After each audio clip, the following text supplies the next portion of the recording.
House will come to order. Members, please take your seats. Head page.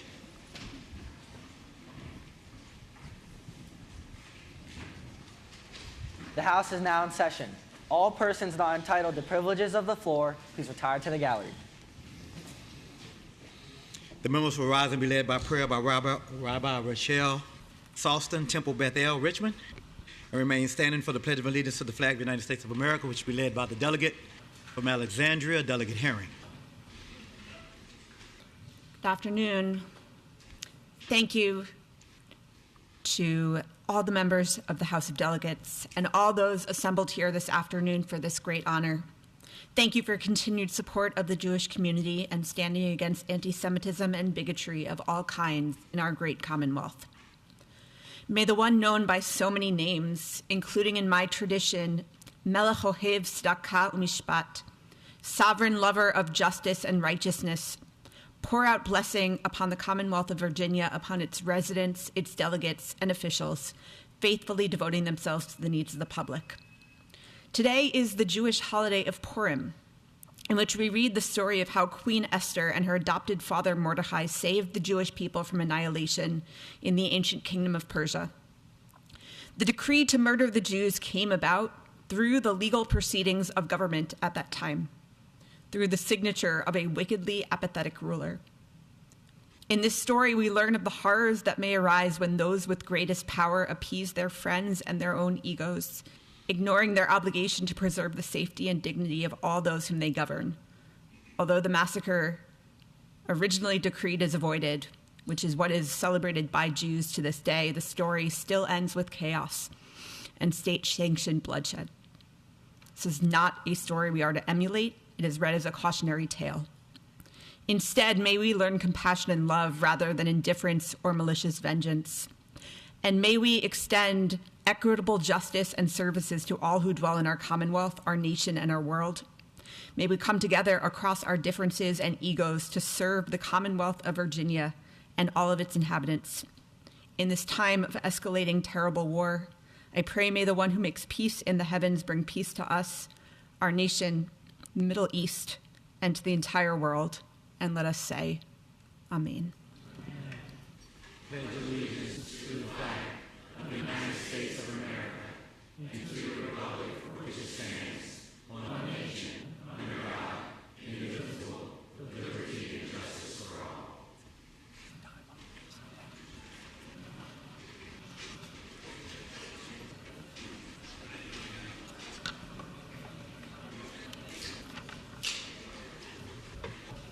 Members will answer the roll call by indicating their presence on the electronic voting board.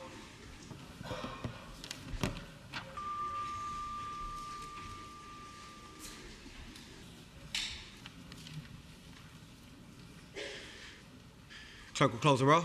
Mr. Speaker, quorum is present. Pursuant to House Rule 3, I have examined and approved the Journal of the House of Delegates for March 2nd, 2026. Motions of resolutions under Rule 39 pursuant to the provisions of Rule 40 are now in order. Does the clerk have any announcements or communication? Yes, sir. Mr. Speaker, communication from the Senate. The Senate has rejected the House amendments to the following legislation, Senate Bill 692. Delegate from Alexandria, Delegate Herring. Mr. Speaker, I move that the House insist on its amendments and request committees of conference on the previously reported legislation. Delegate from Alexandria, Delegate Herring, moves that the House insist on the previously announced legislation and insist on a committee of conference. All those in favor say aye. Aye. All those opposed, no. The motion is agreed to. Mr. Speaker, remind the House or inform the House there is a supplemental calendar today that's available. Nothing on it is live. Tomorrow's deadline for revenue bills and budget bills. So this is just trying to get everything in the right posture. Mr. Speaker, pursuant to House Rule 40, Speaker requests that you use your request to speak button for the agenda items listed for reference up on the voting board. Delegate from Richmond City, Delegate Carr. Thank you, Mr. Speaker. I rise for an introduction. The delegate has the floor. Thank you, Mr. Speaker. Today's invocation was given by Rabbi Rachel Salston of Temple Bethel here in Richmond. Rabbi Salston graduated from Brandeis University before attending the Ziegler School of Rabbinic Studies in Los Angeles. She served as a hospital chaplain during the height of the COVID-19 epidemic, as well as ritual director at Park Avenue Synagogue and then rabbi of Fair Lawn Jewish Center in her home state of New Jersey. As Rabbi of Temple Bethel, she takes great pride in helping individuals find a personal connection with Jewish life and community. I hope you'll join me in giving her a warm house welcome.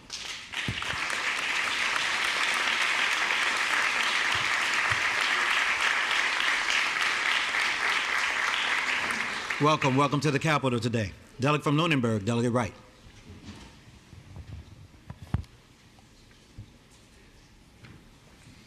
Thank you, Mr. Speaker. Mr. Speaker, ladies and gentlemen, I rise for an introduction and a motion. Delegate has the floor. Thank you, Mr. Speaker. Mr. Speaker, members of the House, I rise today to speak in remembrance of a constituent of mine, Virginia Estelle Phillips Bell, a supercentenarian who was born January 29, 1914, and was a distinguished member of the Mecklenburg County community.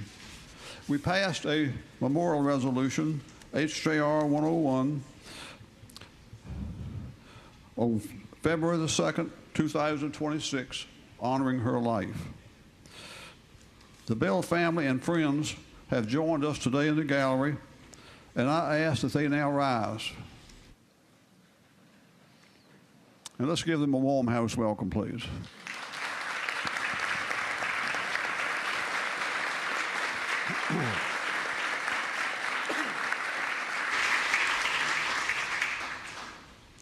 Virginia Bell was a witness to nearly every major event of the 20th century, from World War I and the Great Depression to World War II, the Civil Rights Movement, the moon landing, and the rise of modern technology. Virginia Bell and her husband Henry lovingly raised 4 children and spent her entire adult life on their family farm, where they raised tobacco, worked the land, and built a home filled with love, faith, and hard work. Virginia Bell was widely known for the exceptional care she provided for her family and to the entire Northview community, generously sharing the harvest from her garden, offering kindness to her neighbors, and uplifting all who crossed her path. She took great pride in the tidiness and beauty of her home, both inside and out, tending to her yard, her flowers, and her surroundings with diligence and joy. She was hailed as the queen of the kitchen, whose coconut pies and fried chicken were renowned among family members and friends. Ms. Bell was a lifelong member of Northview Baptist Church, now celebrating its 150th anniversary, where she worshiped faithfully for decades and remained spiritually active, even after moving to an assisted living home at the age of 100, participating fully in religious and recreational activities. Upon her 111th birthday on January the 29th, 2025, Virginia Bell was the oldest living person in the Commonwealth and the 62nd oldest living person in the United States. Ms. Bell died on November the 13th, 2025, at the incredible age of 111, and will be remembered as a beloved matriarch of a large family, and will be fondly remembered and greatly missed by her children and their families and numerous other family members and friends. Mr. Speaker, I move that when the House adjourns today, it adjourn in the honor and memory of Virginia Estelle Phillips Bell. The delegate from Lunenburg, Delegate Wright, moves that when the House adjourn today, it do so in the honor and memory of Virginia Estelle Phillips Bell. All those in favor of the motion shall rise.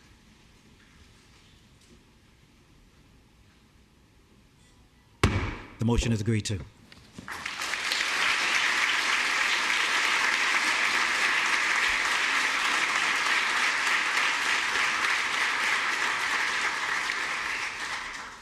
Delegate from Roanoke City, Delegate Rasul. Thank you, Mr. Speaker. Mr. Speaker, I rise for the purpose of an introduction. The delegate has the floor. Thank you, Mr. Speaker. Ladies and gentlemen of the House, I'd like to welcome those who are affiliated with the Senator Frank Ruff Center for Rural Virginia, if they could please rise. These include board members of the Virginia Rural Center, graduates of the Virginia Rural Leadership Institute, and supporters of the Rule Center. Recognizing them on behalf of my board members as well, Delegate Lawfer, Delegate Clark, and Delegate Runyon. The Virginia Rule Center for Partnership. The Virginia Rule Center is a partnership between the Center for Rural Virginia and the Council for Rural Virginia, which advances programs, Mr. Speaker, like the Virginia Rural Leadership Institute. And it's one of the signature initiatives that we find. This brings emerging and established leaders across Virginia to deepen their understanding of opportunities and situations that we see across every corner of Virginia. I've seen some bright people who are genuinely concerned about how to move the Commonwealth along, Mr. Speaker. And they've also educated people that the furthest western point of Virginia is further west than Detroit. That's how big Virginia is. I hope you'll join me in giving them a warm house welcome.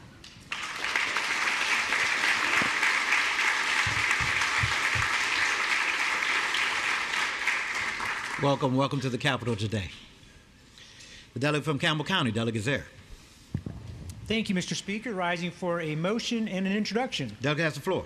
Thank you, Mr. Speaker. I move that H.R. 134 be taken out of the block. And speaking to that motion. The delegate has the floor. Thank you, Mr. Speaker. Today in the gallery we have my neighbor, my friend, Justin Lynchard. And Justin, if I could get you and your family to stand up, please. Justin is a retired member of the U.S. Army and a recent recipient of an honorary promotion to sergeant from the United States House Committee on Armed Services and the United States Secretary of the Army. What makes that most amazing is that just a few years ago, Justin was struck by a vehicle after a pre-deployment exercise while serving with the 101st Airborne Division. He suffered a stroke, traumatic brain injury, and spent 17 days in a coma. But Mr. Speaker, Justin doesn't give up. And after a year of pushing himself, he recovered use of his limbs and continues to work to recover cognitive abilities. He's an inspiration to his community and exemplifies fortitude and perseverance in the face of life-altering challenges. Therefore, Mr. Speaker, I move adoption of H.R. 134 and ask that the members join me in extending to Justin and his family a warm house welcome. The delegate from Campbell County, the delegate from Campbell County moves that the House adopt House Resolution 134, commending Justin D. Lynchard. All those in favor will say aye. Aye. Those opposed, no. The resolution is agreed to. Congratulations, sir.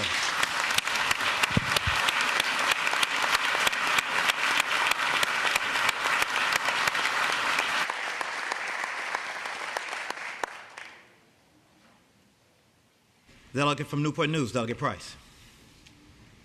Mr. Speaker, I rise for an introduction. Delegate has the floor. Thank you. Mr. Speaker, today we have with us some pre-law students from Hampton University, and I ask that they please stand. They are shadowing the Hampton Commonwealth's Attorney Anton Bell today, learning about the legislative process and how the General Assembly's work overlaps with the work of the Commonwealth's Attorney. To encourage their inquisitiveness and dedication, I hope we will all give them a warm house welcome.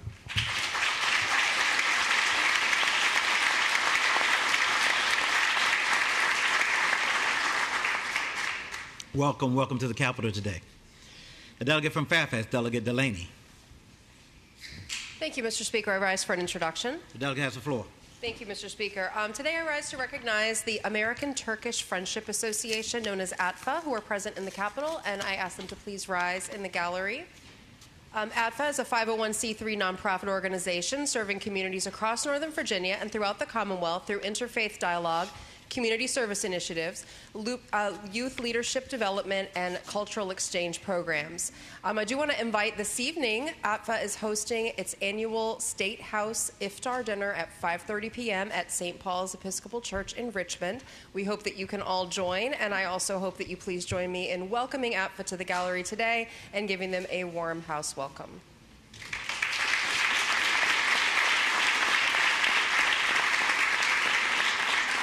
Welcome to the Capitol today. The delegate from Chesterfield, Delegate Maida. Thank you, Mr. Speaker. Mr. Speaker, I rise for a motion. Delegate has the floor. Thank you, Mr. Speaker. Mr. Speaker, I move that HJR 198, found on page 55 of the calendar, be passed by until Monday, March 9th.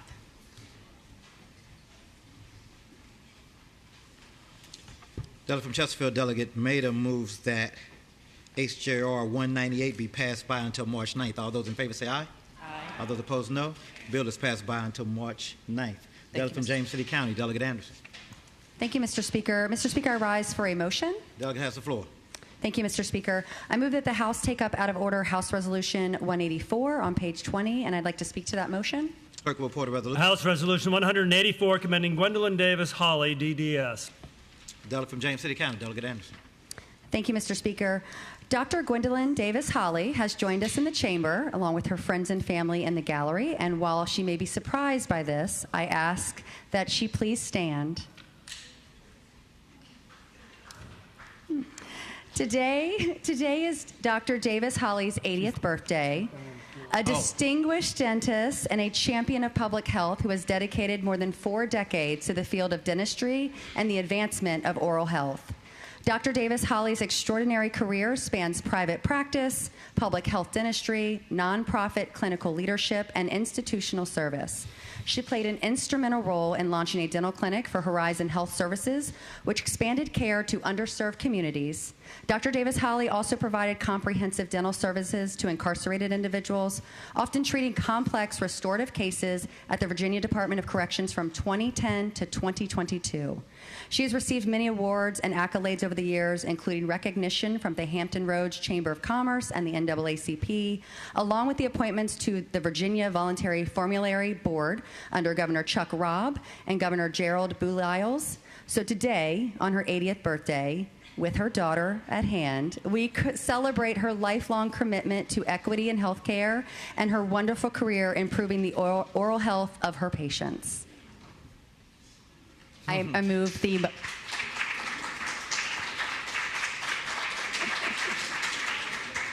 And with that, I move the resolution.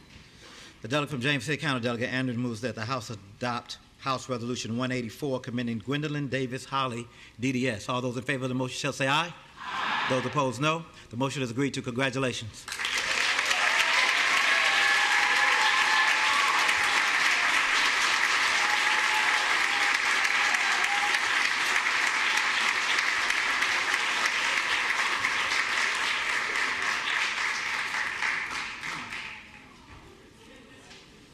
Delegate from Richmond City, Delegate Cousins.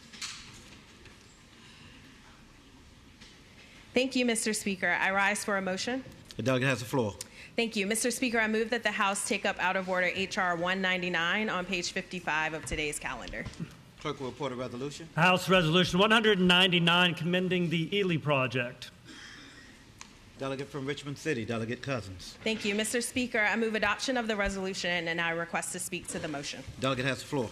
Thank you. Mr. Speaker, H.R. 199 recognizes the efforts and contributions of the Ely Project, a nonprofit organization dedicated to preserving and promoting the legacy of the Honorable Roland J. Duke Ely and fostering greater understanding of the history of Jackson Ward in Richmond and the Commonwealth of Virginia. Members of the Ely Project are with us in the gallery today, and I ask that they please rise.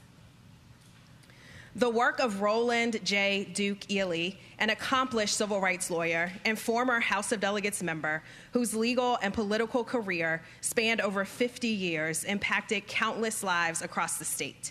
The Ely Project is dedicated to identifying and preserving documents that shed light on his contributions to the civil rights movement, the Richmond legal system, and the development of Jackson Ward, which are archived and digitized through a deed of gift to the Library of Virginia.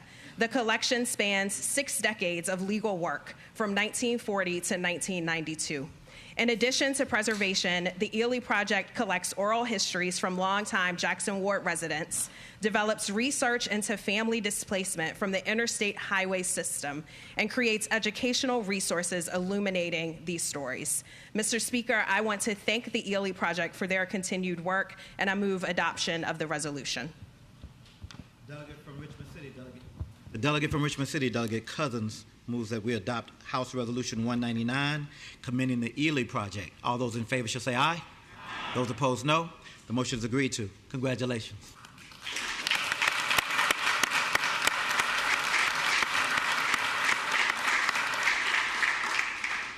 Delegate from Loudoun County, Delegate Singh. Mr. Speaker, I rise for a motion. The delegate has the floor. Mr. Speaker, I move that we take up HJ 195, adopt it, and I request to speak to that motion. Clerk will report a resolution. House Resolution 195, commending the Save a Truck Foundation. The delegate from Loudoun County, Delegate Singh. Mr. Speaker, I'd like to speak about an organization called Save a Truck and ask that its team, joining us in the gallery, please rise. Mr. Speaker, Save a Truck is a nonprofit food truck that delivers warm and nutritious vegetarian meals to students at Title I schools. The term Seva means service. It's one of the core values of the Sikh religion. Sikhism's three core tenets are work hard, serve others, and believe in a higher power.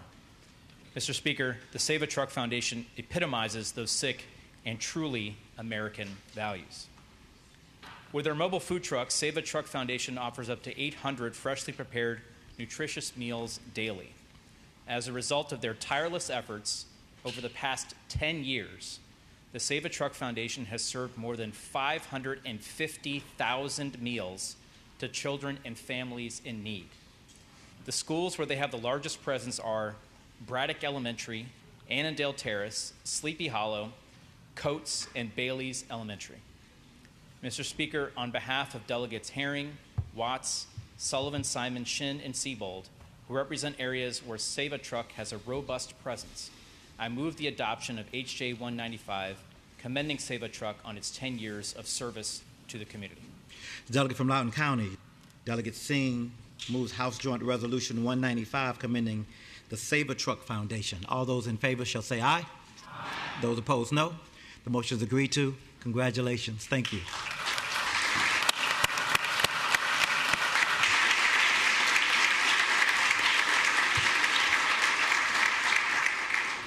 Delegate from Norfolk, Delegate Glass. Gratitude, Mr. Speaker. I rise for an introduction. Delegate has the floor. Gratitude, Mr. Speaker. They often say that we are exchanging our trauma for change. And that is especially beautiful when we have young people at the helm. Today in the audience, we have Spartans for Change, and I would ask them to please rise. Spartan for Change, they are a student-led organization, Mr. Speaker, that have been active since November 2025 and have currently over 50 members. This organization of amazing young people, young adults, are here to serve the broader community and recognize that's work that they need to do. They are here to learn how to become socially responsible individuals. This organization, Spartans for Change, are also a part of creating a space for students at Norfolk State University to have the opportunity to actually engage in advocacy at a macro level. Spartan for Change is committed to enhancing social action, to mobilizing young people around topics that directly impact them. Today in the gallery, we have their executive team and several body members that represent a diverse educational background from social work to business management. I would ask that the House please give Spartans for Change, the amazing Spartans for Change, a warm House welcome.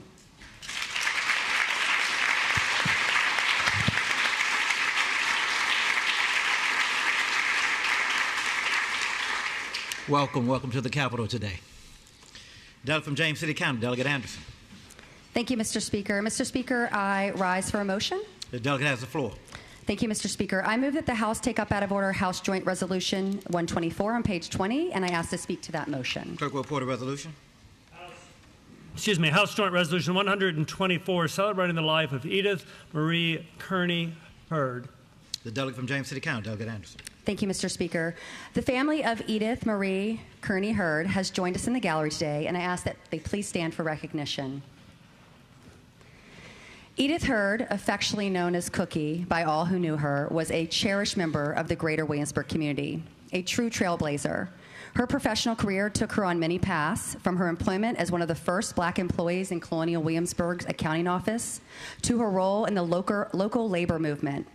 In the late 1960s, she played an instrumental role in the establishment of the Colonial Williamsburg Food and Beverage Workers Union, and later served as union vice president when they merged with Hotel Employees and Restaurant Employees, International Union Local 32. A champion for workers' rights, Cookie not only understood there was strength in solidarity, but she organized for a better future for workers. Cookie was involved in countless local causes that were near and dear to her heart. She was integral in fostering the relationship between the College of William & Mary and the local black community. She contributed to the education of young people through her involvement with the Lemon Project, a journey of reconciliation, along with a course that culminated the creation of the Hearth, Memorial to the Enslaved at William & Mary. I had the privilege of meeting Cookie in 2023 and was at once inspired by her passion and her drive to serve and educate her community. Cookie was someone who was unapologetically told you what you needed to hear and pushed you to be the absolute best version of yourself. I am so grateful that I got to know her before her passing. Cookie's 83 years of life were led with great purpose, and it was an honor to know her and call her a friend. And with that, Mr. Speaker, I ask that we move the resolution and adjourn today in the memory and honor of Edith Cookie Kearney Hurd. The delegate from James City County moves the adoption of House Joint Resolution 124, celebrating the life of Edith Marie Kearney Hurd, and that when the House adjourns today, it adjourn in the honor and memory of Edith Marie Kearney Hurd. Those in favor of the motion shall please rise.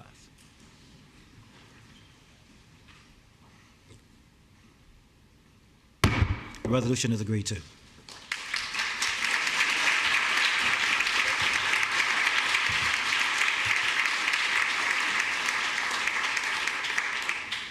Pursuant to House Rule 30, the journal shall reflect that the following members are away on pressing personal business or are granted leave from today's session.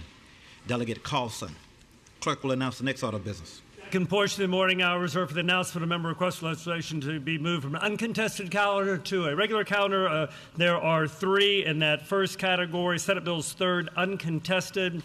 Page 2 of the printed calendar, Senator Rome's SB 164, Senator McPike's SB 164 is out of the block over to the regular calendar. Page 4, Senator Diggs' SB 396 over to the regular calendar out of the block, and Senator Cypher's SB 767 on page 6. The latter two by, at the request of Delegate Wyatt, the first by Delegate Tran. Clerk will announce the next order of business. Third portion of the morning hour, member request for legislation to go by for today, and as such, the motion by the majority leader. There is just one on that same bill we just spoke a moment ago. Page 2, Senator McPike's SB 164 is requested to go by for the day. Request Delegate Tran. Mr. Speaker. Oh, sorry.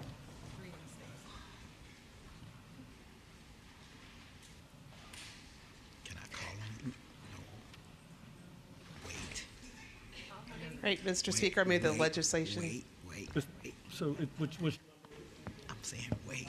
I apologize. So, Senate Bill 386, patroned by delegates, Senator Stewart, is what is actually requested to go by for the day.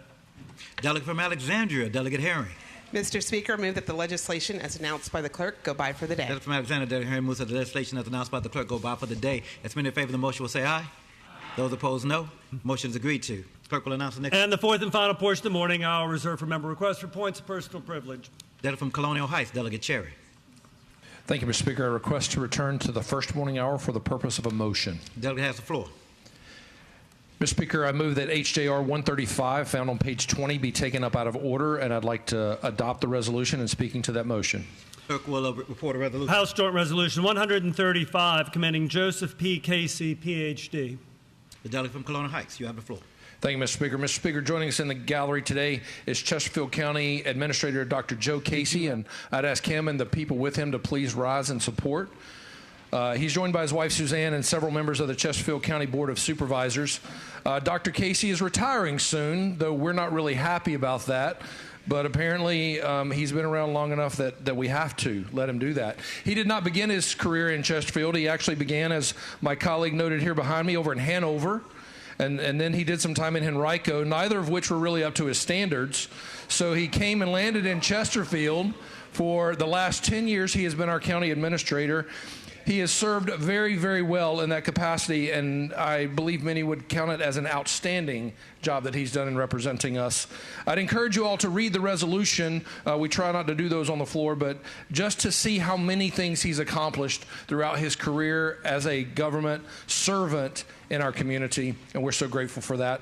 I think all of us in this room know how important it is to have strong leadership in your counties and in your localities, and with that, we have been very lucky in Chesterfield to have him at the helm for the last 10 years. So I ask Mr. Speaker, once again, I renew my motion to adopt the resolution. Delegate from Colonial Heights, Delegate Cherry, moves that the House adopt House Joint Resolution 135 commending Joseph P. Casey, Ph.D. All those in favor of the motion shall say aye. Aye. Those opposed, no. The motion is agreed to. And we would give him a warm house welcome.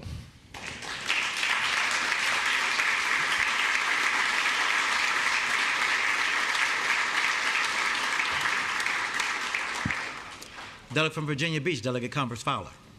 Mr. Speaker, I rise for a point of personal privilege. The delegate has the floor. Thank you, Mr. Speaker. Mr. Speaker, there's a question that has echoed across generations. How many Einsteins have spent their lives washing dishes? How many Mozarts bent over stoves instead of pianos? Because they had the misfortune of being born a woman. We may never know how many are overlooked. Like Lisa Meitner, she helped unlock the science of nuclear fission. Yet when the Nobel Prize honored that discovery, the recognition went to her male collaborator. Maria Anna Mozart toured Europe as a prodigy and composed her own music, only to have her career curtailed because society decided a woman did not belong on the stage. The Bronte sisters, Charlotte, Emily, and Anne, published their novels under male pseudonyms because they knew their work would not be taken seriously if the world knew it was written by a woman. Their brilliance was never the question. What was missing was recognition. Mr. Speaker, in athletics, in science, in literature, and in public service, women continue to set a standard of excellence, and they deserve to be recognized. Starting with the United States women's hockey team, a program that has earned medals at every Olympic game since its debut in 1998. And continues to inspire the next generation of athletes. That's not a coincidence, that's dominance.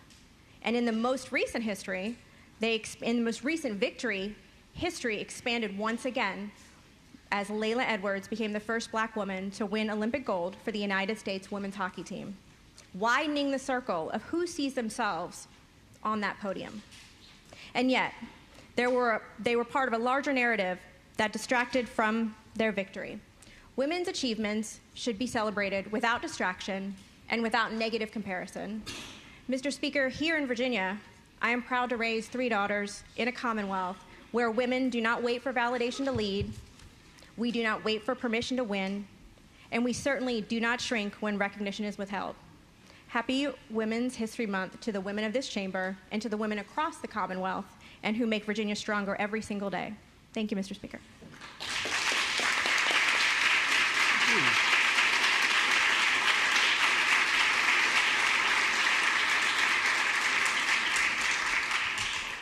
Delegate from Scott County, Delegate Kilgore. Mr. Speaker, rise for a point of personal privilege. Delegate has the floor. Thank you, Mr. Speaker. Mr. Speaker, ladies and gentlemen of the House, Stephanie Mentor was 41 years old. She lived in Fredericksburg. Her parents described her as being a light in a dark world. Stephanie Mentor bled to death in Fairfax County.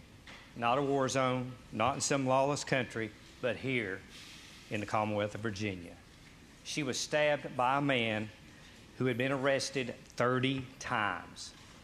30 times.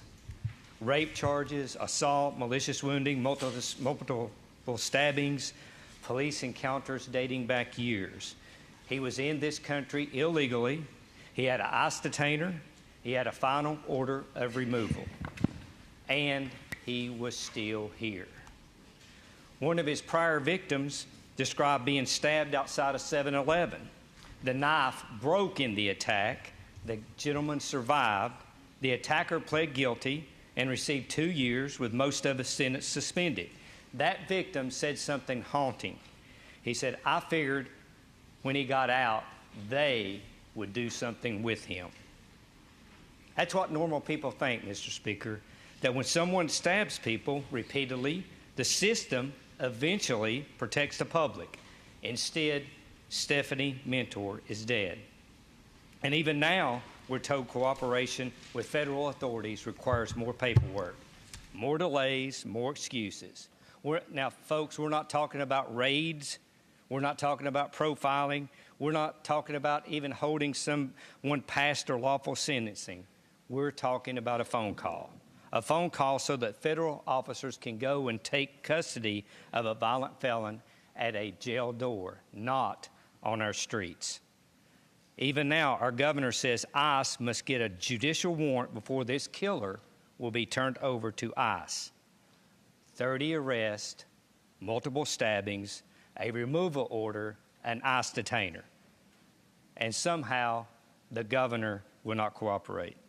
Mr. Speaker, at what point does public safety outweigh politics? At what point do we decide that protecting Virginians matters more than posturing? Mr. Speaker, Stephanie Mentor does not get another chance. We shouldn't need another body to fix this. Mr. Speaker, thank you.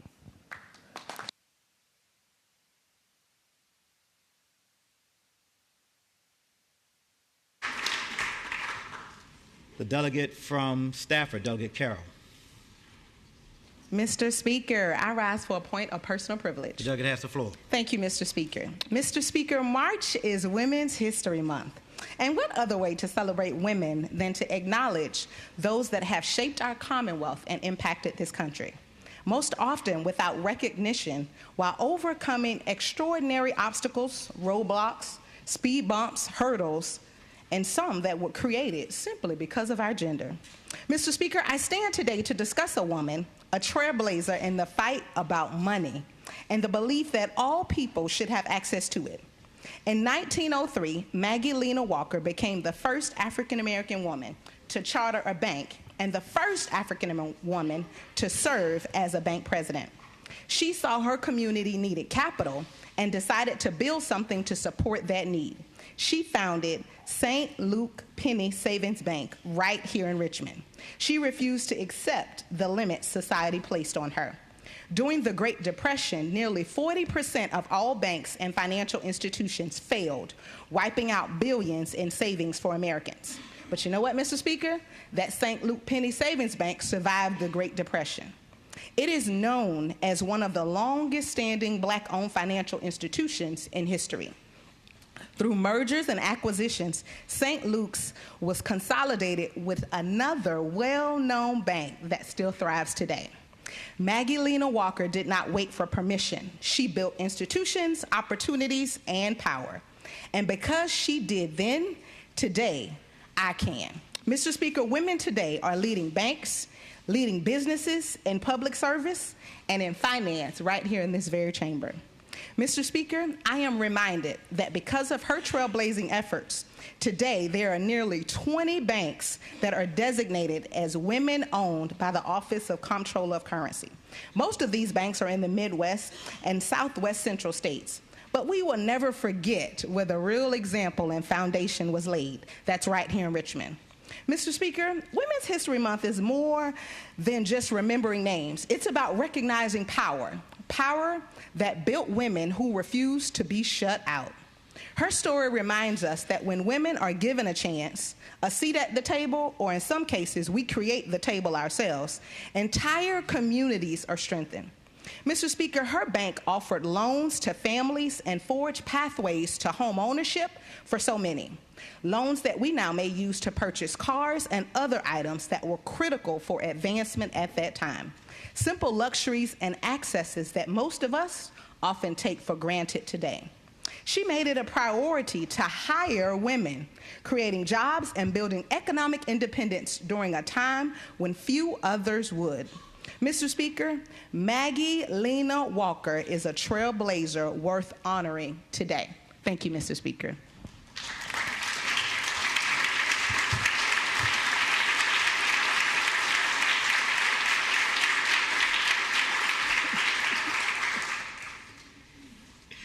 The delegate from Buckingham, Delegate Garrett. Thank you, Mr. Speaker. I request a return to the first morning hour for the purposes of an introduction. The delegate has the floor. Thank you, Mr. Speaker. Today in the gallery, we're joined by the AP Senior Government class from Fluvanna County High School. Mr. Speaker, wow. I love to speak to young people, particularly young people as impressive as these. Today, Mr. Speaker, we discussed great people, including Locke, Hume, Hobbes, Jefferson, Churchill, Barbara Johns, Vernon Johns, Ronald Reagan, and Speaker Don L. Scott. We did. We discussed imperfect people, Mr. Speaker, and near-perfect ideas. We discussed how government does work and how government should work. And what I found uniformly was a passionate, well-reasoned series of arguments. I do want to know, Mr. Speaker, whether the delegate from Prince William County got to them first, because I got a great argument on HB 14. They almost swayed me. But, Mr. Speaker, these young people are the future. I wanted to ask my colleagues to join me in welcoming them and to the Virginia House of Delegates and saying, guys, go out and make it better than you found it. Thank you, Mr. Speaker.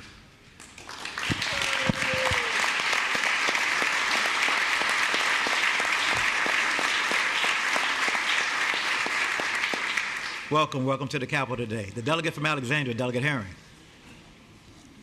Thank you, Mr. Speaker. I request that we return to the first morning hour for the purpose of an introduction. The delegate has the floor. Thank you, Mr. Speaker. Mr. Speaker, on the dais to your left is Ms. Linda Jackson. She is here from the Minnesota Senate Journal Office. She's here for a week as part of the American Society of Legislative Clerks and Secretaries, and we welcome her. Give her a warm house welcome.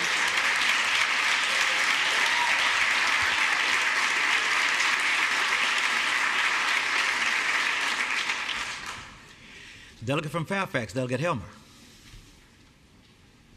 Thank you, Mr. Speaker. Mr. Speaker, I rise for a point of personal privilege. Delegate has the floor. Mr. Speaker, we just heard from the other side about a terrible tragedy, a person who was murdered. But I want to talk about the real heart of that tragedy for a second. The real tragedy is that for 4 years, the previous gubernatorial administration, the previous attorney general, was so consumed with creating fake election integrity units, with distracting our resources in the National Guard and the police to try to take innocent people off the streets, that instead of keeping our communities safe, instead of getting criminals out of our Commonwealth and jail and out of our country, they left them there. Let's be honest. Right now, MAGA and their policies are resulting in the deaths of Americans around the country and around the world as we watch U.S. troops die for the ego of Donald Trump. So let's be real here for a second. There was a terrible tragedy in Fairfax County. That tragedy was born by the misuse of resources, by the failure to keep our communities safe, that time and again was the policy of 4 years of the previous administration. And I'm really excited that we have new leadership and a new way ahead in Virginia to make sure that every Virginian feels safe in their community. Thank you, Mr. Speaker.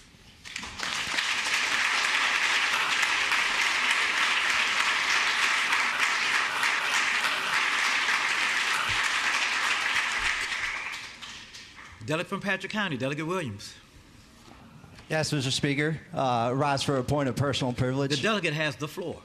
Mr. Speaker, are you kidding me?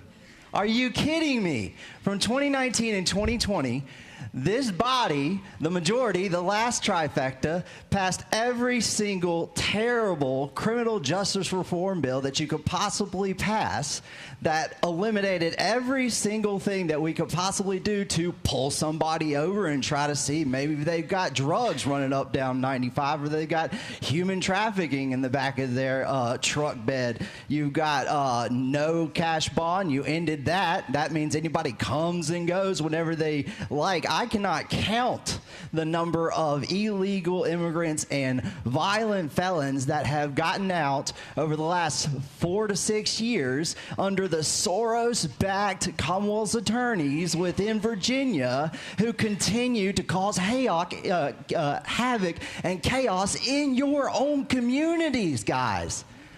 I love my Commonwealth's attorney. She will put you under the jail. Not in Northern Virginia. You can walk right out and stab somebody.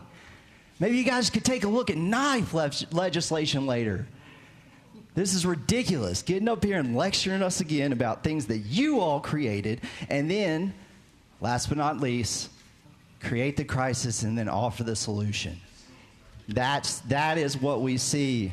That is what we see from the colleagues on the other side of the room. And the fact that we continue to get lectured and lectured and lectured while victims, real victims out there, watch what happens on this House floor. And again, they hear about Donald Trump more than they hear about their own troubles and trauma. Thank you, Mr. Speaker.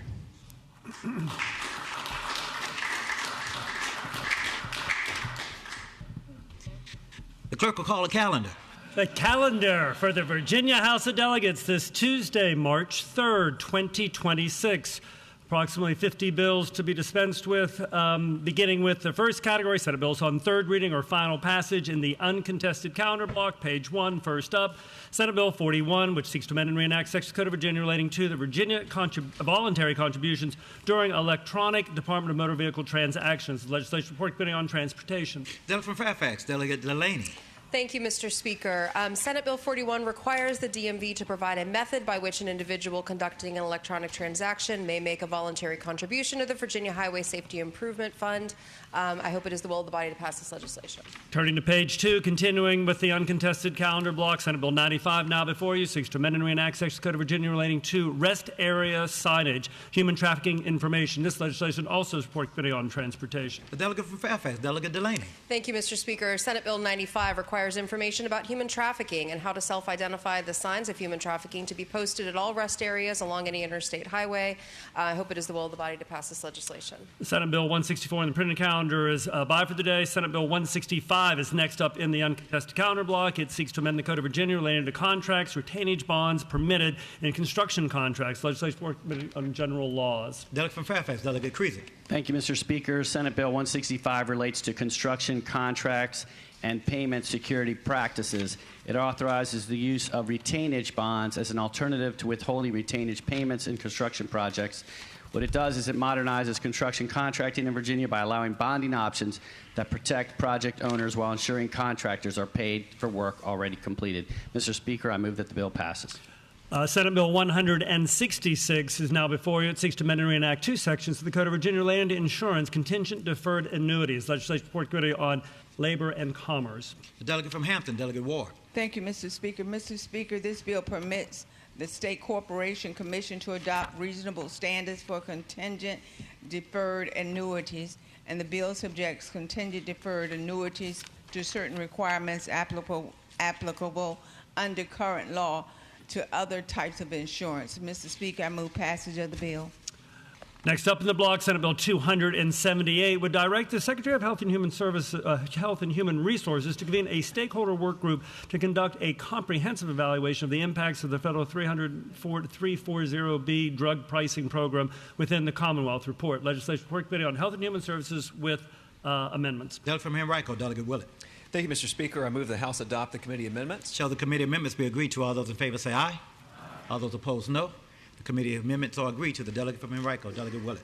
Thank you, Mr. Speaker. SB 278 directs the Health and Human Resources Secretary to establish a work group to evaluate the 340B drug pricing program and its impact on the Commonwealth. Mr. Speaker, I move that the bill pass. Continuing with the block, top of page 4 of the printed calendar, Senate Bill 309 seeks to amend and reenact a section of the Code of Virginia relating to driver education programs, voluntary initiatives for drivers diagnosed with autism spectrum disorder. Legislation Report Committee on Transportation. Delegate from Fairfax, Delegate Delaney.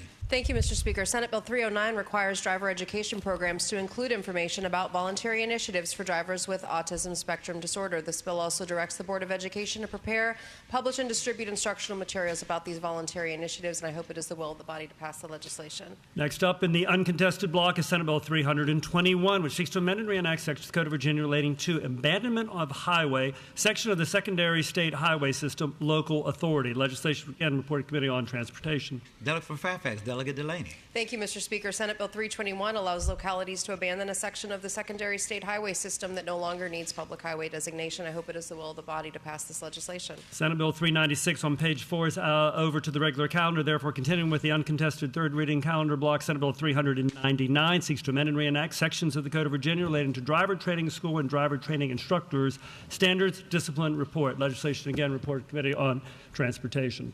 Delegate from Hanover, Delegate White. Thank you, Mr. Speaker. Senate Bill 399 is cognate to my bill, House Bill 559, that passed this chamber 97-0. This restricts a license for a driver training school instructor for those convicted of any sex crimes or traffic-related felonies. Also creates a database. I move passage of the bill. Next up, Senate Bill 409, which seeks to amend the Code of Virginia relating to assisted living facilities, electronic monitoring in resident rooms. Legislation Report Committee on Health and Human Services. Delegate from Henrico, Delegate Willett. Thank you, Mr. Speaker. SB 409 allows assisted living facility residents to install electronic monitoring devices. Mr. Speaker, I move that the bill pass. Senate Bill 594, now before you, would amend the Code of Virginia relating to motor vehicle insurance, unauthorized addition of insured drivers prohibited. Legislation Report Committee on Labor and Commerce. Delegate from Hampton County, Delegate Ward.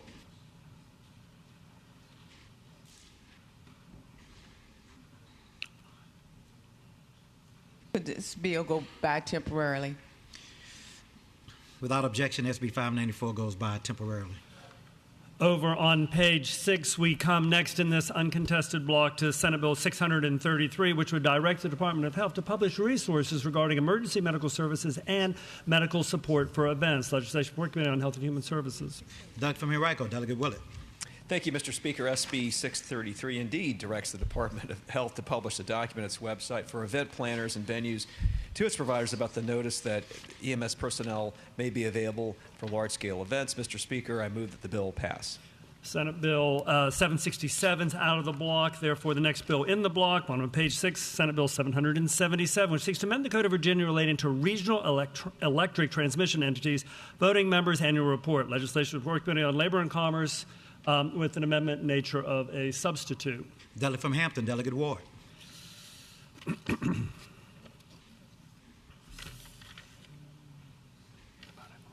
Speaker, I'm sorry, I have to let this pass again also. Without objection, SB 777 goes by temporarily. No, I can't. And continuing, the next bill in the uncontested third reading block is top of page 7.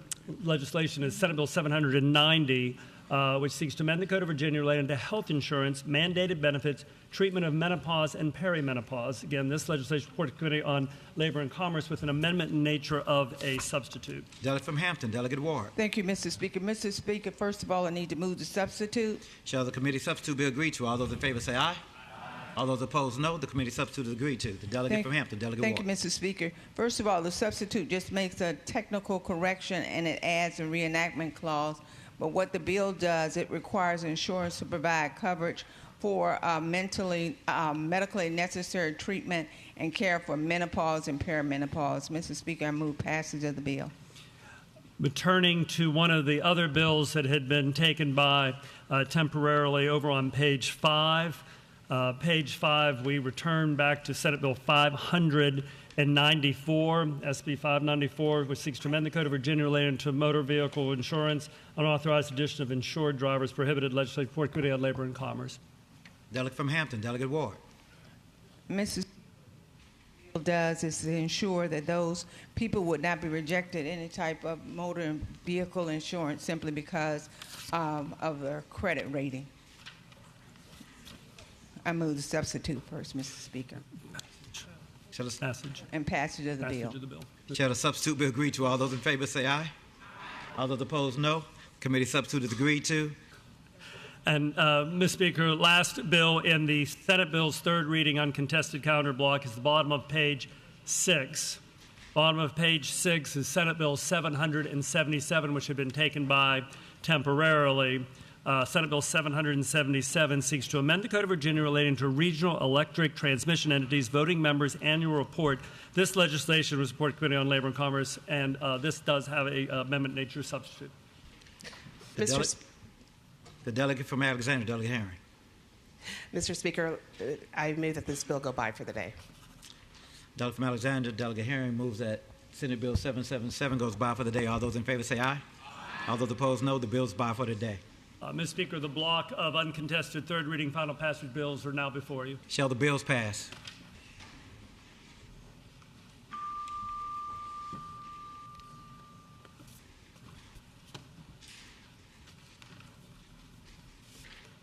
Clerk will close the roll. Ayes 97, no 0. Ayes 97, no 0. The bills pass. Continuing with today's calendar, new category, Senate bills on third reading regular. Senate bills third reading regular, approximately 20 so bills beginning on page 7 of the printed calendar. First up in this new category is Senate Bill 661, which seeks to amend and reenact a multitude of sections of the Code of Virginia, all relating to regulation of gaming, commerce, and development in the Commonwealth. Penalty, legislation support committee on general laws with an amendment nature of a substitute. Delegate from Chesapeake, Delegate Hayes. Thank you so much, Mr. Speaker. I move the committee substitute. Shall the committee substitute be agreed to? All those in favor say aye. All those opposed, no. The committee substitute is agreed to. The delegate from Chesapeake, Delegate Hayes. Thank you so much, Mr. Speaker. Mr. Speaker, if nothing else on this piece of legislation, the common denominator between this bill and my House Bill 1272, we should all remember we need to stop the illegal machines all over this Commonwealth. Senate Bill 661 authorizes and specifies the licensing requirements for the manufacture, distribution, operation, hosting, and playing of electronic gaming devices as defined in this bill.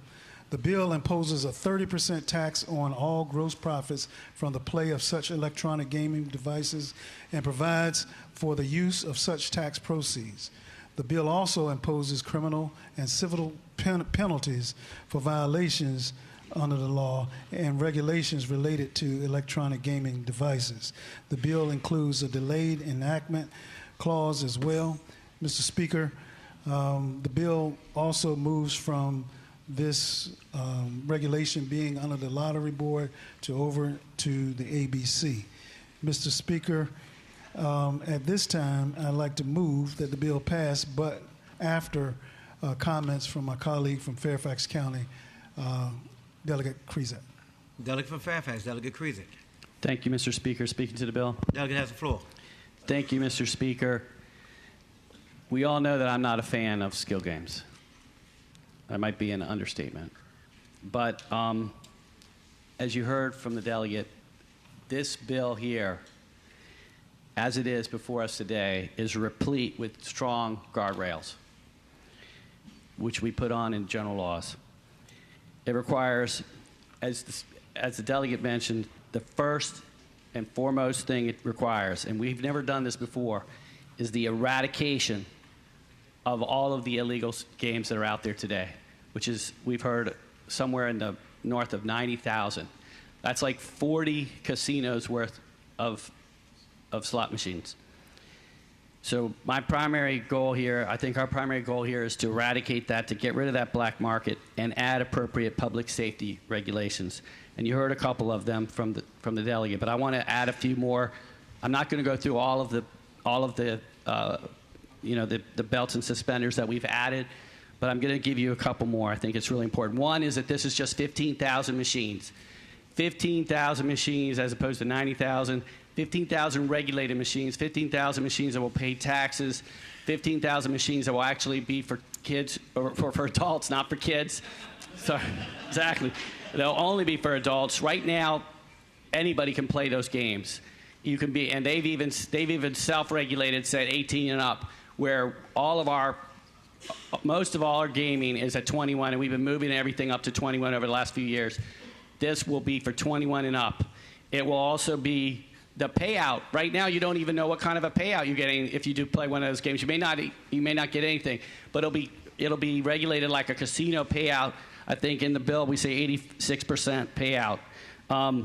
Every device will be connected to a lottery-operated central system tracking cash flow, payouts, or it's 84%, tax accruals, malfunctions, remote activity, just like if they were in a casino. It will be the strict host locations. They will only allow two in an ABC establishment, 5 in a truck stop. And I see a lot of white flags being waved here, but I want you to know that this has, as it stands now, This is replete, like I said, replete with really strong regulations. So I'm going to be voting for it, and I move passage of the bill. Shall the bill pass?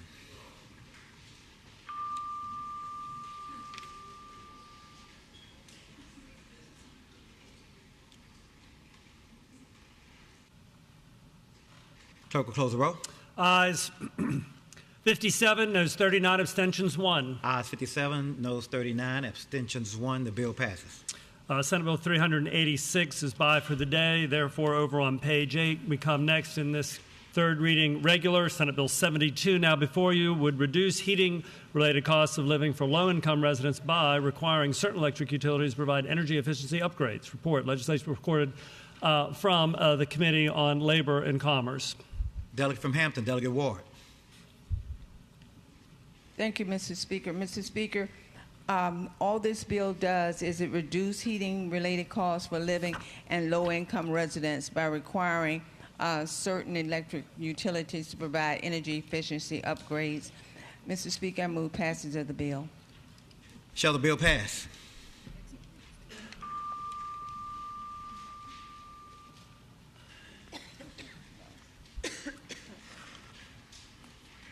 Clerk will close the roll. Ayes 64, noes 34. Ayes 64, noes 34. The bill passes. Senate Bill 73, now before you, would direct the Virginia Department of Medical Assistance Services to train staff in Medicaid billing navigation for certain school services. Legislation Report Committee from Health and Human Services with an amendment. Delegate from Enrico, Delegate Willett. Mr. Speaker, I move that the House adopt the committee amendments. Shall the committee amendment be agreed to? All those in favor say aye. All those opposed, no. The committee amendment is agreed to. The delegate from Enrico, Delegate Willett.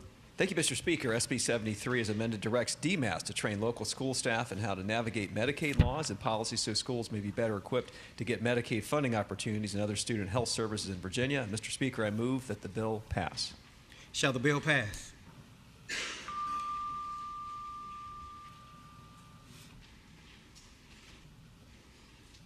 Clerk will close the roll. Ayes 78, noes 20. Ayes 78. Ayes 70. Ayes 79, noes 19. I apologize. Ayes 79, noes 19. The bill passes.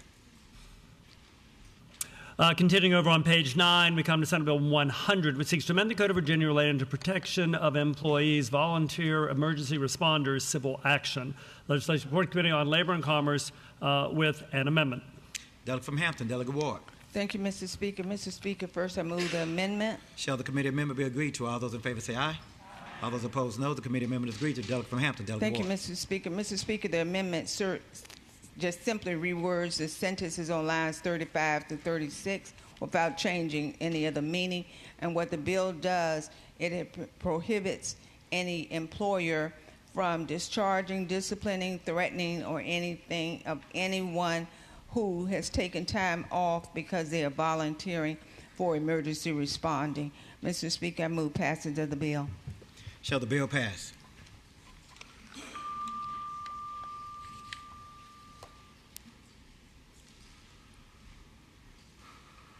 Clerk will close the roll. Ayes 93, noes 2. Ayes 93, noes 2. The bill passes. Senate Bill 121 seeks to amend and reenact a portion of the Code of Virginia relating to minimum wage, farm laborers, or farm employees. Legislation, again, reported for the Committee on Labor and Commerce.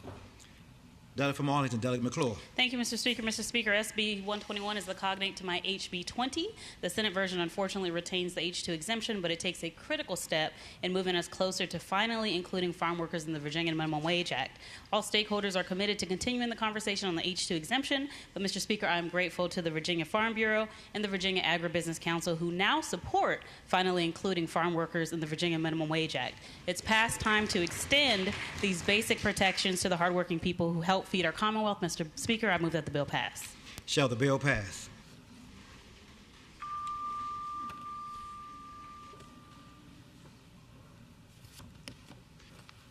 Clerk will close the roll. Ayes 63, noes 35. Ayes 63, noes 35. The bill passes.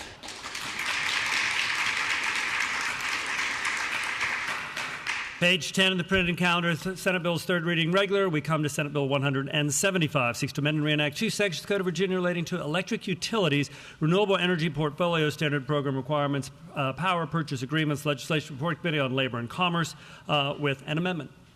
Delegate from Hampton, Delegate Ward. Thank you, Mr. Speaker. Mr. Speaker, first I move the amendment.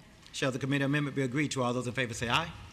All those opposed, no. The committee amendment is agreed to. The delegate from Hampton, Delegate Ward. Thank you, Mr. Speaker. The amendment simply strikes the third enactment clause.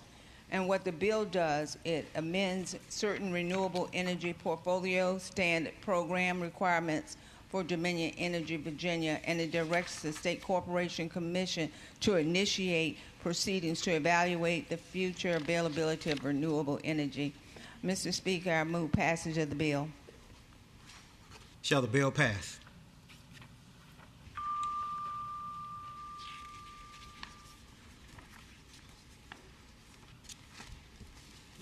Clerk will close the roll. Ayes 93, noes 5. Ayes 93, noes 5. The bill passes. Senate Bill 183 would direct the Board of Health to promulgate regulations requiring restaurants to place an identifying marker on delivery or takeaway food altered or substituted due to consumer-identified food allergy or sensitivity. Legislation for Committee on Health and Human Services with an amendment. Delegate from Enrico, Delegate Willett.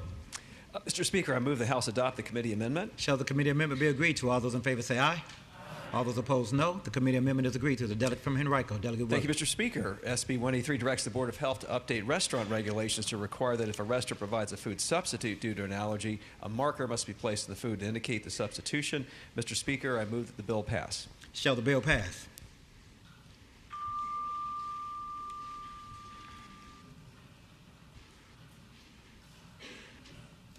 Clerk will close the roll. Ayes 66, noes 32. Ayes 66, noes 32. The bill passes. Senate Bill 191 seeks to amend the Code of Virginia relating to railroad safety, a minimum train crew movement of freight. This legislation was reported to Committee on Labor and Commerce. Delegate from Norfolk, Delegate Anthony. Thank you, Mr. Speaker. Mr. Speaker, Senate Bill 191 is identical to my House Bill 25, which passed this House 66 to 33. This bill requires Virginia freight trains to have a minimum two-person crew. Mr. Speaker, I move that the bill pass. Shall the bill pass?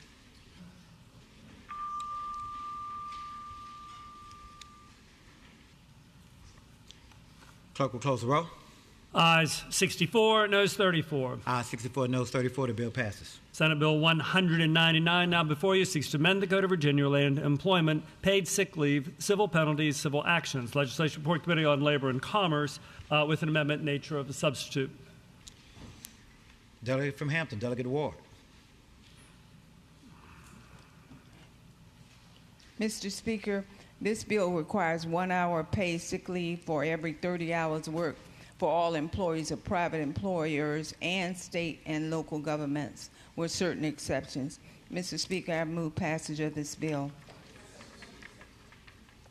Mr. Speaker, I move the substitute.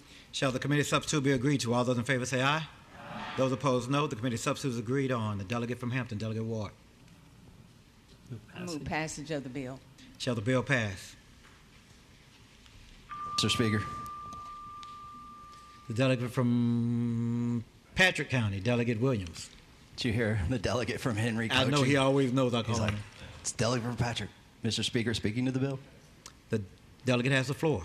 Mr. Speaker, one of the things that we've talked about a lot this session is affordability, and we've also talked a lot about taxes.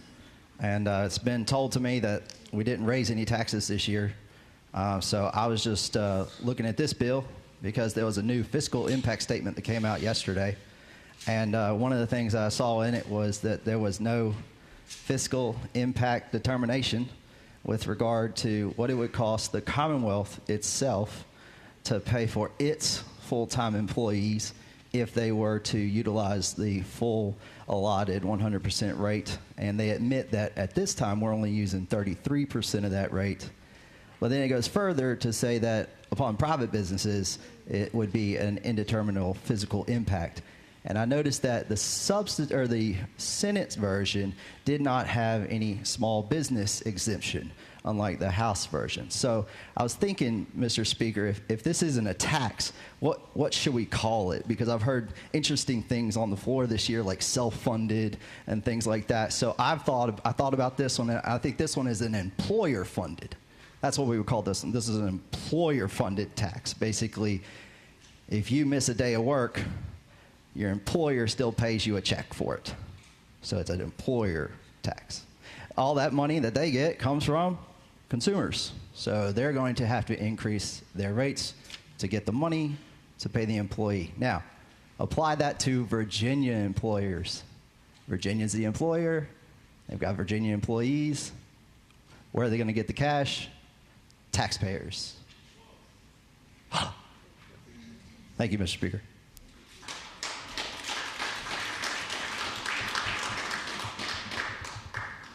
Shall the bill pass?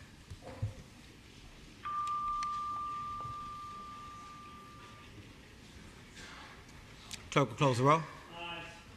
Excuse me. Ayes 63, noes 35. Ayes 63, noes 35. The bill passes. Senate Bill 253 at the bottom of page 11 is next up. It seeks to amend and reenact Section Code of Virginia Land Electric Utilities pilot program for energy assistance and weatherization for certain individuals, cost recovery for certain electrical facilities. Legislation Report Committee on Labor and Commerce with amendment nature substitute. Delegate from Henrico, Delegate LaVere Bowling. Thank you, Mr. Speaker. I'd like to move the Labor and Commerce substitute. Shall the committee substitute be agreed to? All those in favor say aye. All those opposed, no. The committee substitute is agreed to. The delegate from Henrico, Delegate LaVere Bowling. Thank you, Mr. Speaker. SB 253 is now identical to my House Bill 1393, which focuses on three core priorities: protecting customer affordability, strengthening grid reliability, and maintaining strong oversight by the SEC to ensure infrastructure investments are fair and responsible. The bill extends and strengthens shareholder-funded energy assistance and weatherization programs through 2038 without raising customer rates. And with that, Mr. Speaker, I'd like to move passage of the bill. Shall the bill pass?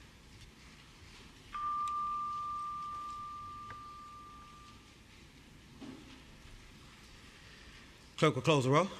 Ayes 68, ayes 66, noes 32. Ayes 66, noes 32. The bill passes. Over on page 12, we come to Senate Bill 256, seeks to amend the Code of Virginia relating to appliance minimum energy and water conservation standards, heating, ventilation, and air conditioning facilities, and home appliances. Department of Energy. Legislation reported from the Committee on Labor and Commerce. Delegate from Prince William, Delegate Maldonado. Thank you, Mr. Speaker. Mr. Speaker, SB 256 is the cognate and is identical to HB 672 that had previously passed this body. It ensures that if federal energy and water efficiency standards are replaced or decreased, that the current standards as of December 31st, 2025 will be in place so that Virginia is protected. Utility bills will be protected, and Virginians will be able to make sure they're having energy efficiency appliances. Mr. Speaker, I move that the bill pass. Shall the bill pass?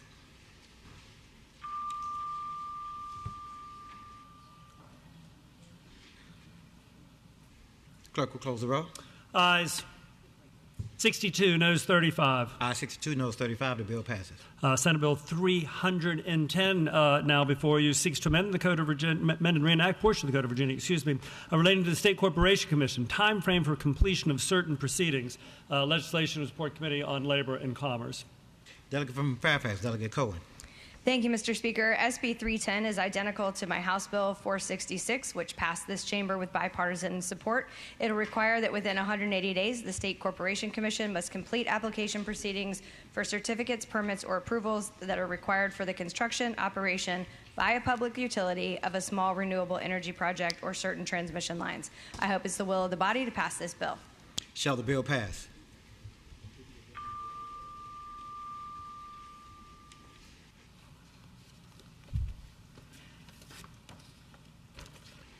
Clerk will close the roll. Ayes 81, no 17. Ayes 81, no 17. The bill passes. Senate Bill 361 is now before you. It seeks to amend and reenact a section of the Code of Virginia relating to health insurance, coverage for certain contraceptive drugs, devices, and products. Legislation Report Committee on Labor and Commerce with an amendment nature substitute. Delegate from Prince William, Delegate Thomas. Thank you, Mr. Speaker. I move the committee substitute. Shall the committee substitute be agreed to? All those in favor say aye.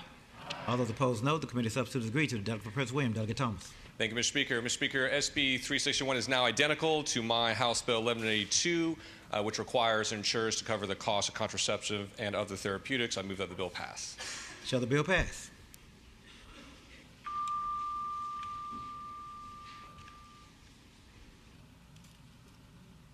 Clerk will close the roll.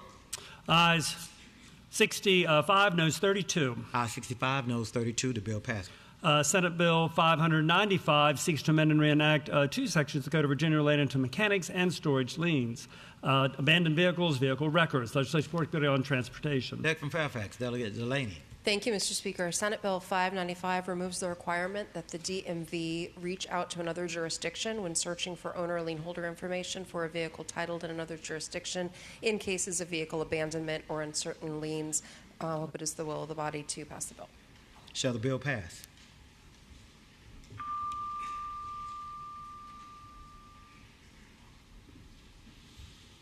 Clerk will close the roll. Ayes 81, no 17. Ayes 81, no 17. The bill passes.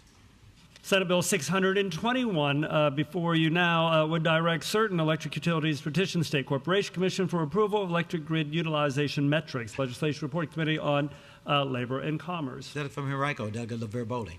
Thank you, Mr. Speaker. SB 621 is now identical to my House Bill 434, which passed this body unanimously. The bill puts ratepayers first by requiring utilities and regulators to fully assess how well our existing electric grid is performing before approving expensive new infrastructure that shows up on customer bills. With that, Mr. Speaker, I'd like to move passage of the bill.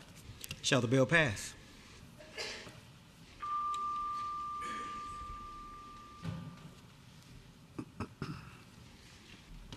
Clerk will close the roll. Ayes 92, no 6. Ayes 92, no 6. The bill passes. Senate Bill 644 seeks to amend and enact a variety of sections of the Code of Virginia, all relating to labor and employment, payment of wages, minimum wage and overtime wages, misclassification of workers, civil actions. Legislation Report Committee on Labor and Commerce with an amendment nature substitute.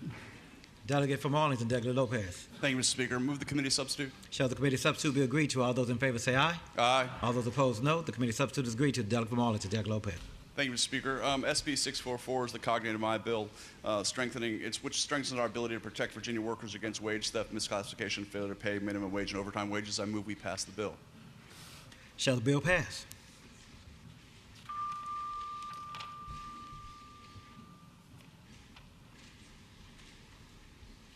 Clerk will close the roll. Ayes 63, noes 35. Ayes 63, noes 35. The bill passes. Over on page 14 of the printed calendar, we come to Senate Bill 652, which would direct the State Corporation Commission's Bureau of Insurance to submit a report on customer satisfaction information for property and casualty insurance providers. Report. Legislation reported from the Committee on Labor and Commerce. Delegate from Hampton, Delegate Ward. Thank you, Mr. Speaker. Mr. Speaker, this bill calls for the Bureau of Insurance to report collected data from property and casualty insurance providers and report them through annual funding every year, or finding every year. I move passage of this bill. Shall the bill pass?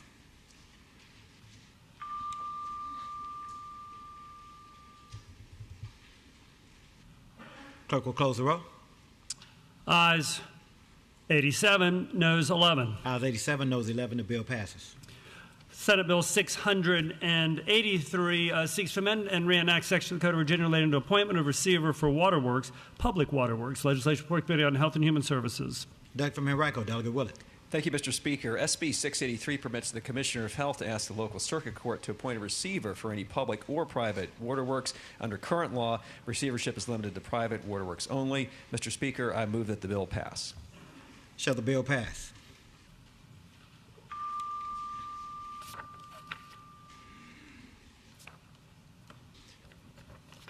Clerk will close the roll. Ayes 97, noes 1. Ayes 97, noes 1. The bill passes.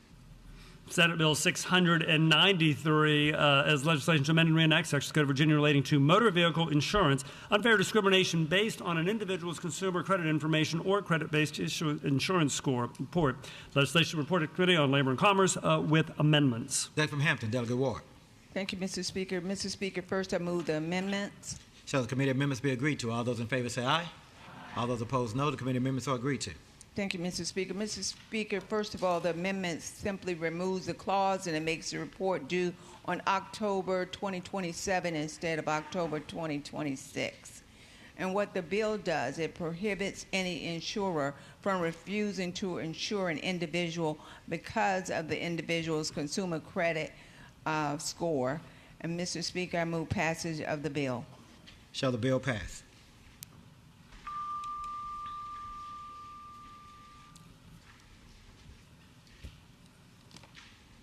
Clerk will close the roll.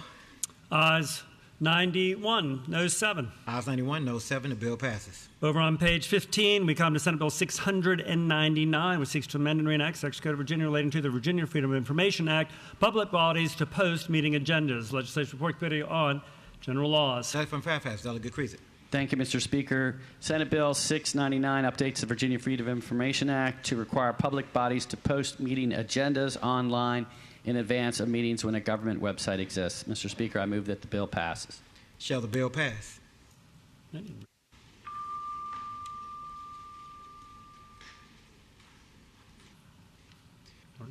Clerk will close the roll. Ayes 98, no 0. Ayes 98, no 0. The bill passes. Senate Bill 803 now before you seeks to amend and reenact sections of the Code of Virginia relating to the Virginia Fair Housing Law, discriminatory housing practices, quid pro quo harassment. Legislation Report Committee on General Laws with an amendment nature substitute. Delegate from Fairfax, Delegate Creasy. Thank you, Mr. Speaker. I move that the House adopt the general law substitute. Shall the committee substitute be agreed to? All those in favor say aye. Aye. All those opposed, no. The committee substitute is agreed to. The delegate from Fairfax, Delegate Creasy. Thank you, Mr. Speaker. Senate Bill 803 adds quid pro quo harassment to the statutory list of discriminatory housing practices and defines such harassment within real estate and housing transactions under Virginia law. This change aligns Virginia code to reflect recognized forms of harassment already addressed at the federal level and provides clearer legal protections for renters and homeowners. Mr. Speaker, I move that the bill pass. Shall the bill pass?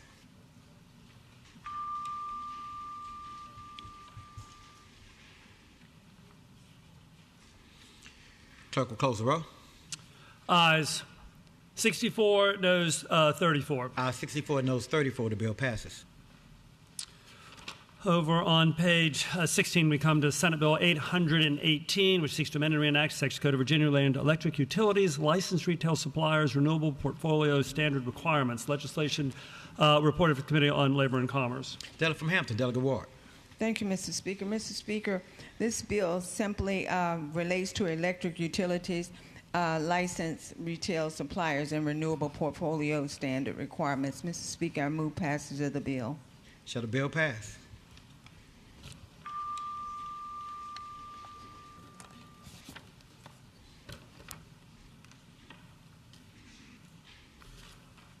Clerk will close the roll. Ayes 97, no 0. Ayes 97, no 0. The bill passes. And then returning to pick up a couple bills that got moved over on page 4 of the printed calendar, Senate Bill 396 is now before you. It seeks to amend and reenact a portion of the Code of Virginia relating to driver's licenses, requirements for initial licensure, persons age 18 to 21. Legislation Report Committee on Transportation with amendment nature substitute. Delegate from Fairfax, Delegate Delaney. Thank you, Mr. Speaker. I move the committee substitute. Shall the committee substitute be agreed to? All those in favor say aye. Aye. All those opposed, no. Committee substitute is agreed to. Thank you, The Mr. delegate from Speaker. Fairfax, Delegate Delaney. Thank you, Mr. Speaker. So this bill has now been conformed to my House Bill 1224, which changes the requirements for those obtaining driver's license over the age of 18 and under the age of 21, and I move passage of the bill. Shall the bill pass?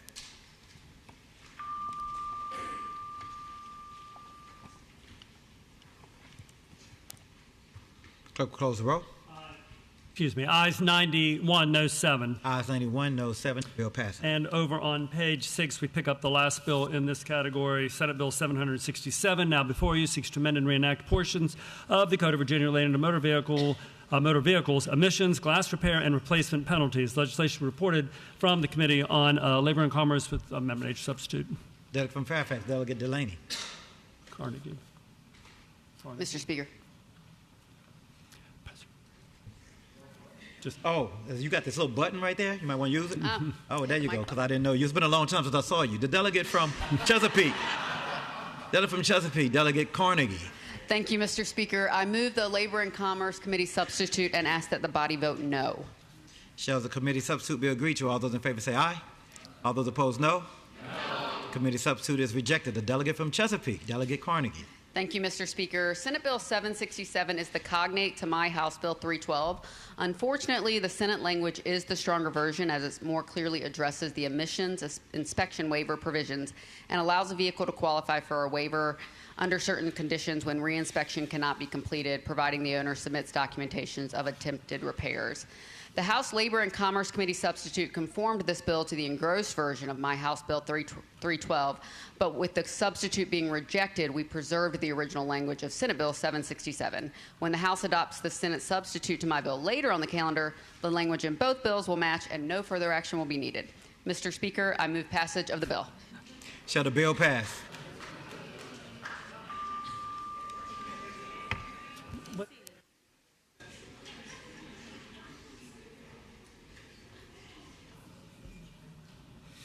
Clerk will close the roll. Ayes 96, noes 2. Ayes 96, noes 2. The bill passes.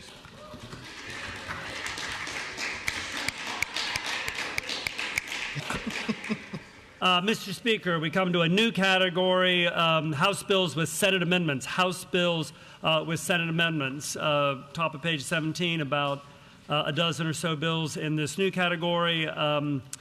Now we come to House Bill 312, which relates to motor vehicle glass repair and replacement penalties. The legislation was passed the House, so it was passed the Senate with a substitute, which was rejected, and HB 312 is before you as a substitute. I'm back. And you still didn't hit your button. The delegate, she said, I don't know where it is. The delegate from Chesapeake, Delegate Carnegie. Thank you, Mr. Speaker. House Bill 312 is the House companion to Senate Bill 767. In order to keep both bills in the same posture and allow the Senate bill to serve as the vehicle, Mr. Speaker, I ask that the House vote no on the Senate amendments or Senate substitute to House Bill 312. Shall the Senate substitute be adopted?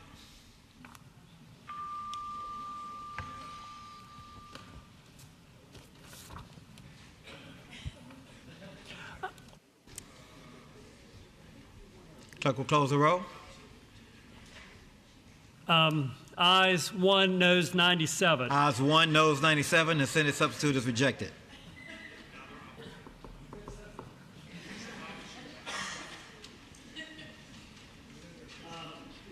With today's calendar, we come next to House Bill 54.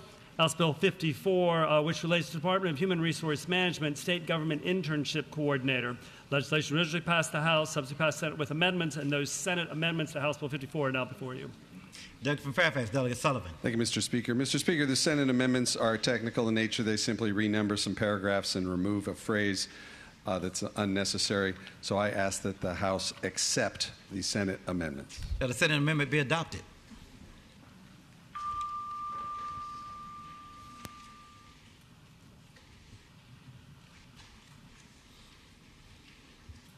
Clerk will close the roll.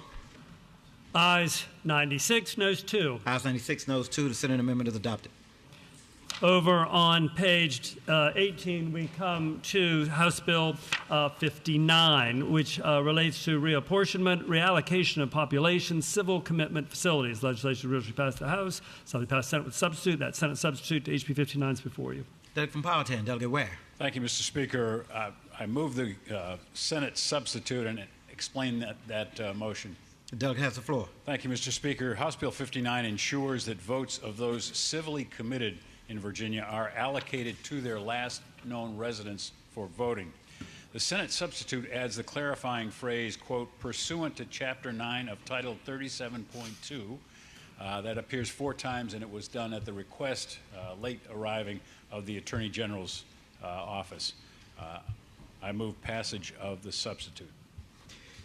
Shall the Senate substitute be adopted?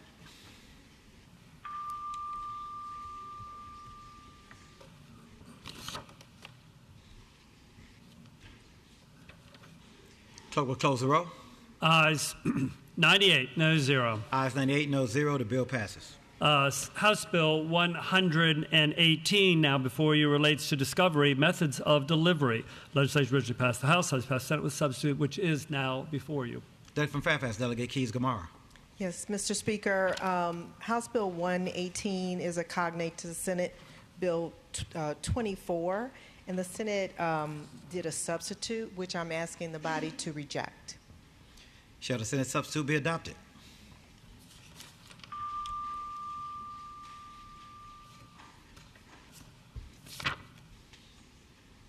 Clerk will close the roll. Ayes 4, noes 94. Ayes 4, noes 94. The Senate substitute is rejected. House Bill 190 now before you would direct the Office of the Attorney General to convene a work group to review best practices for financial institutions in preventing and responding to financial fraud or scams. Legislation originally passed the House. House passed Senate with a substitute. Senate substitutes now before you. Delegate from Virginia Beach, Delegate Thomas Fowler. Thank you, Mr. Speaker. I'd like to move that the House agree to the Senate substitute, and I'd ask to speak to that substitute. The delegate has the floor. Thank you, Mr. Speaker. Mr. Speaker, the Senate substitute to HB 190 reflects changes requested by the Office of the Attorney General, simply aiming to narrow the scope of the work group. Again, I ask the House to agree to the Senate substitute by voting yes. Shall the Senate amendment be adopted?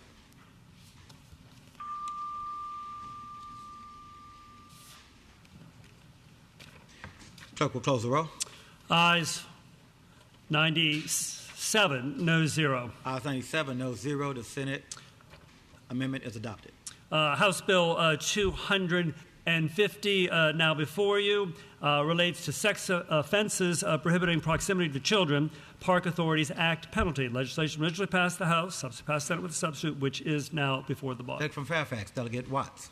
Thank you, Mr. Speaker. I move that we accept the Senate substitute. Speaking to the motion. Delegate has the floor. The Senate substitute simply adds 2 Roman numerals in the context, and the bill, as we passed it, continues to extend the authority to local governments who have park authorities. I hope it will be a pleasure to accept the Senate substitute. Shall the Senate substitute be adopted?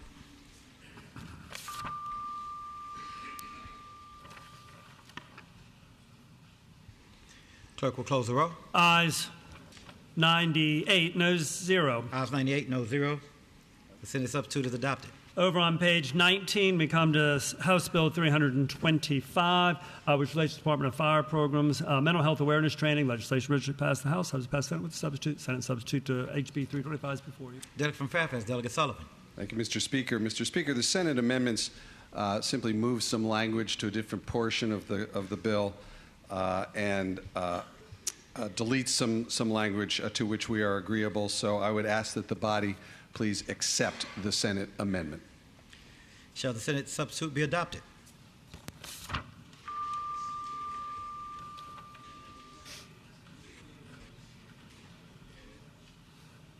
Clerk will close the roll. Ayes 95, noes 3. Ayes 95, noes 3. The Senate substitute is adopted. House Bill 390 now before you relates to Marine Resource Commission, Habitat Policy Oversight Committee established, powers and duties, as well as a report. Legislation Report Committee on reported legislation passed the House of Delegates, subsequently passed Senate with a substitute. Senate substitutes before you. Delegate from Virginia Beach, Delegate Askew. Thank you, Mr. Speaker. Mr. Speaker, the Senate substitute simply adds an additional member from industry, which is subject to the Commission's authority, which ultimately brings the committee to 11 members, 2 non-voting members, and I ask the House to accept the Senate substitute. Shall the Senate substitute be adopted?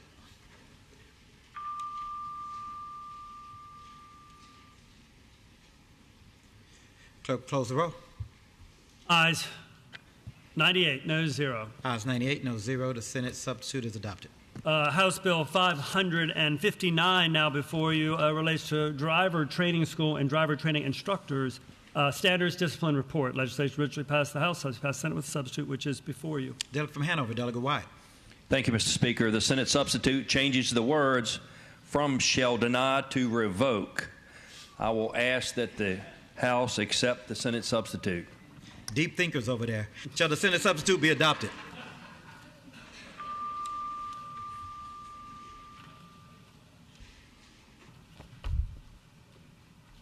Clerk will close the roll. Ayes 96, noes 2. Ayes 96, noes 2. The Senate substitute is adopted. House Bill 714 now before you would authorize the Department of Conservation and Recreation to convey and acquire property at Leesylvania State Park. Legislation originally passed the House, subsequently passed Senate with a substitute, which is now before the body. Delegate from Prince William, Delegate Henson. Thank you, Mr. Speaker. The clerk actually said my lines. The only difference is the substitute is technical in nature that was found by DCR, as that we accept the Senate substitute. Shall the Senate substitute be adopted?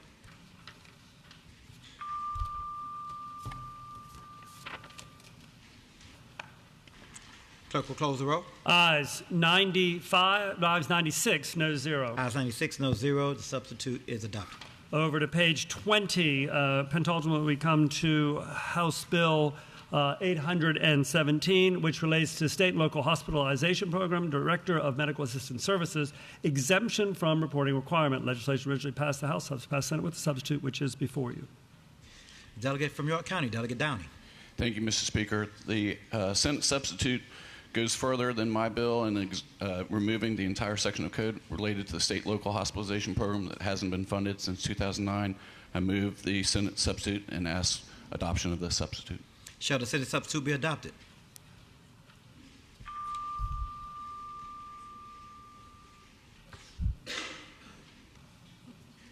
Clerk will close the roll. Ayes 98, no 0. Ayes 98, no 0. The Senate substitute is adopted. And last bill in this category, House Bill 1208, which relates to public education, early childhood care and education, child care access calculations report. Legislation originally passed the House, subsequently passed Senate with substitute, and the Senate substitutes before you. Delegate from Prince William, Delegate Sewell. Thank you, Mr. Speaker. House Bill 1208 establishes a child care access calculation. The Senate version reduces the timeline for the Senate substitute reduces the timeline for the report to be completed, which appears that it could create some problems with the limitations on the depth and value of the findings. I move the Senate substitute and ask the House reject the motion. Shall the Senate substitute be adopted?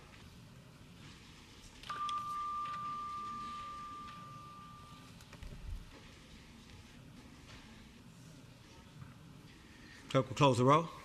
Ayes 0, noes 98. Ayes 0, noes 98. The Senate substitute is adopted. Mr. Speaker, members of the House, the page 20 memorial resolution signed on the Speaker's table has been dispensed with for the one bill, resolution there, and similarly with commending resolutions. With no conference reports before us at the front desk, that completes today's calendar. Delegate from Fairfax, Delegate Simon. Mr. Speaker, having voted on the prevailing side by which we rejected or we failed to pass the Senate substitute to House Bill 312 on page 17, I move that we reconsider that vote so that we can all correct our votes. Page 17 of the calendar, House Bill 312, relating to motor vehicle glass repair and replacement. All that clapping for nothing. Having voted on the prevailing side by which we rejected the Senate substitute HB 312 found on page 17, the delegate from Fairfax moves that we can reconsider that vote so that everybody can correct their votes. All those in favor say aye. Aye. All those opposed, no.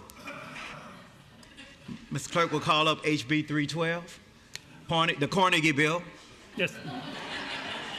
It is now before you. Mr. Speaker, I move the adoption of the Senate substitute and encourage the members to please vote yes. Mr. Speaker. The delegate from Fauquier County, please add some lucidity to this conversation. Thank you, Mr. Speaker. I would urge everybody to adopt the Senate substitute so that the two bills match and go to the governor. Thank you, Mr. Speaker. Oh.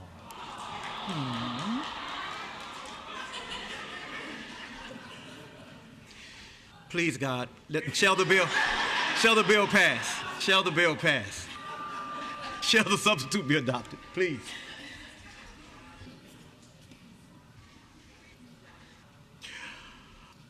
Clerk shall close the roll.